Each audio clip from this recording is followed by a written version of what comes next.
నమస్తే.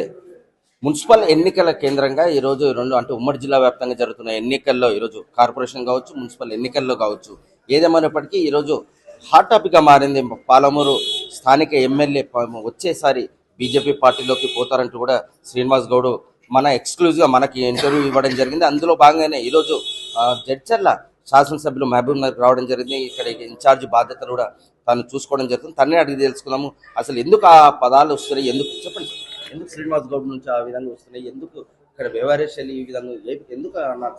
ఇప్పుడు BRS BJP పొత్తు పెట్టుకుంటుందని చెప్పి అందరు చెప్తున్నారు. సో ఇప్పుడు వాళ్ళకి గెయిన్ కావాలంటే ఏదో ఒకటి మా ఎన్ఎం శ్రీనివాస్ అన్న పైన చెప్పాలి. అది చెప్తే మాకేమైనా బీజేపీకి గెయిన్ అవుతుందా అని చెప్పి అట్లా చెప్పుంటాడేమో. కానీ నేను కూడా చెప్తున్నాను, ఆయనని గుడికి రమ్మని చెప్పు, నేను ఎన్ఎం శ్రీనివాస్ రెడ్డి గారిని తీసుకొస్తాను, ఆయన దేవుని పైన ఒట్టేసి చెప్పమని చెప్పు, బీఆర్ఎస్ బీజేపీ పొత్తు అవుతుందా లేదా అని చెప్పి చెప్పమని చెప్పి నేను అడుగుతున్నాను. ఆయన వచ్చి అక్కడ చెప్తే ఖచ్చితంగా నేను కూడా ఎన్ఎం శ్రీనివాస్ రెడ్డి గారిని తీసుకొచ్చి నేను కూడా ఆయనతో చెప్పిస్తాను, ఆయన ఏ పార్టీ నేను నిలబడతానని చెప్పేసి నేను చెప్తున్నాను. అంతే. ఎందుకు మీరు పవన్ కళ్యాణ్ మధ్యకాలంలో పవన్ కళ్యాణ్ టార్గెట్ చేయడం జరిగింది? ఎందుకంటే ఒకసారి స్థానిక ఎమ్మెల్యే తెలంగాణ ప్రాంతం, తను కూడా తెలంగాణలో పుట్టి పెరగడం జరిగింది, తను కూడా ఇక్కడనే ఉండడం జరిగింది, ఇక్కడనే వ్యవహార శైలి మొత్తం జరిగింది. అంటే తెలంగాణ పుట్టడం అంటే ఉండడం చేయడం అవన్నీ ఇక్కడనే కదా. ఒకసారి 5 సంవత్సరాలు ఉంటేనే స్థానికంగా మనం గుర్తిస్తాము.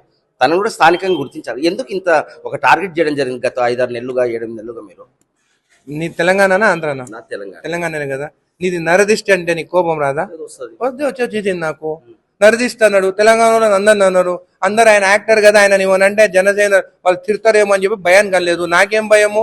నా తెలంగాణలో అన్నారు నరదిష్టి అని అన్నారు, కోపం వచ్చింది, దానికి క్షమాపణ చెప్పని చెప్పిన దాన్ని తప్పేముంది అంటే మనం ఎవరన్నా కానీ మరి ఇప్పుడే నువ్వు అన్నావు ఆయన తెలంగాణ ఉన్నాడు 5 ఏళ్ళు కంప్లీట్ అయితే స్థానికులు అని అంటారని చెప్పి.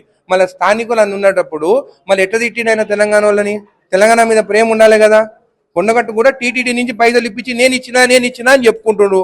ఇప్పుడు దేవుని రాజకీయాలు తీసుకొచ్చి ప్రజలతో ఓట్లు అడిగేది అనేది మాత్రం కరెక్ట్ కాదు. అభివృద్ధి చేసి ఓట్లు అడగండి. ఏదేమోటికి అంతే. ఒక ఎన్ఎం శ్రీనివాస్ రెడ్డి విషయంలో క్లారిటీ ఇచ్చేందుకు నేను సిద్ధంగా ఉన్నాను. శ్రీనివాస్ గౌడ్ మాత్రం జడ్చర్లలోని ఒక టెంపుల్కి వచ్చి